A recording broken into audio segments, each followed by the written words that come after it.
Hi, Walter here at Crystal Instruments. Today I'm going to discuss the technical details of preparing a modal analysis test.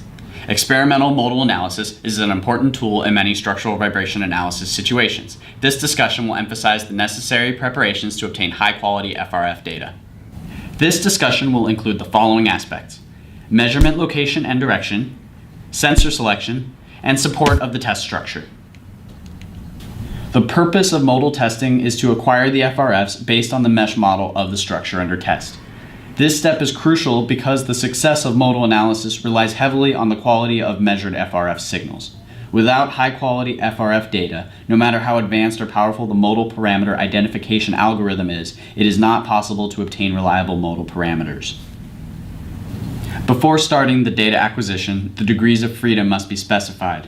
Degrees of freedom is a term used to describe a point number and its direction. We use the term point to refer to a measurement location on the structure under test. At each point, there are three translational directions: X, Y, and Z. Usually, the structure under test is more complex than a simple plate. The modal software's geometry features handle this by using components. Each component has its own origin and Euler angle. This ensures each component can use its own local Cartesian coordinate system for directions.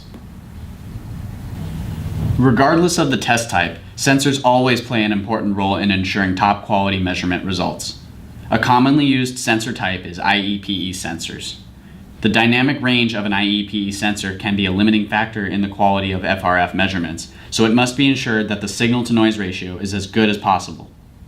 IEPE sensors have a plus or minus 5 volt full-scale voltage. A good rule is that the maximum voltage from a sensor should be at least 0.5 to 1 volt. Accelerometers usually have a high sensitivity, around 500 to 1000 millivolts per G. Since IEPE sensors have a fixed measurement range, it is necessary to keep force sensors with several sensitivities in your lab equipment. With these force sensors, the proper sensitivity can be chosen for each test. This also applies to the impact hammer.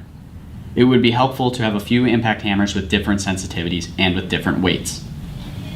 Another consideration is whether to use a few sensors which will be roved over the structure, or to use enough accelerometers so that all of the sensors can stay on the structure during the measurements. The choice here is often limited by the lab budget, but it's often necessary to use the latter approach to obtain top quality results.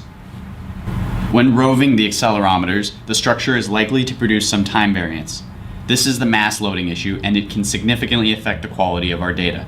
There are also TEDS sensors available.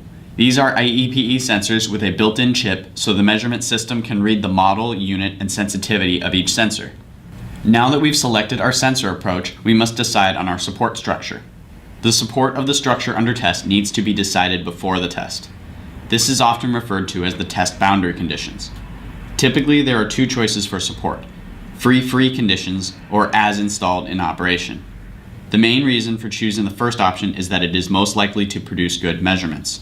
When the structure is supported freely, the vibration energy introduced into the structure by the excitation stays in the test structure until it has naturally decayed due to the damping of the structure.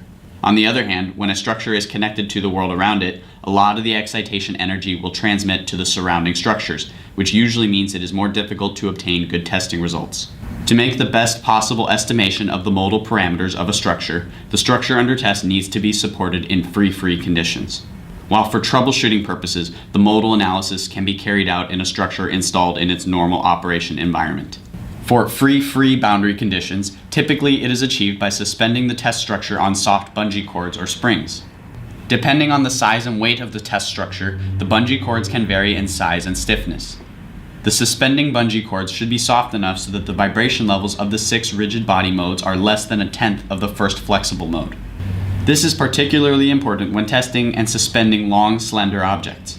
In general, this type of structure should usually be hung vertically to make it more likely that the rotational rigid body mode along the long axis becomes sufficiently low. For long, slender structures hung horizontally, there will be a large risk that the rotational rigid body mode will exhibit a relatively high frequency due to the small mass moment of inertia. When using bungee cords to support the structure under test, the bungee cords should not touch the structure directly. This is likely to add damping to the structure. Instead, the structure under test should be hung in regular rope of thin steel thread, which is then connected to the bungee cords.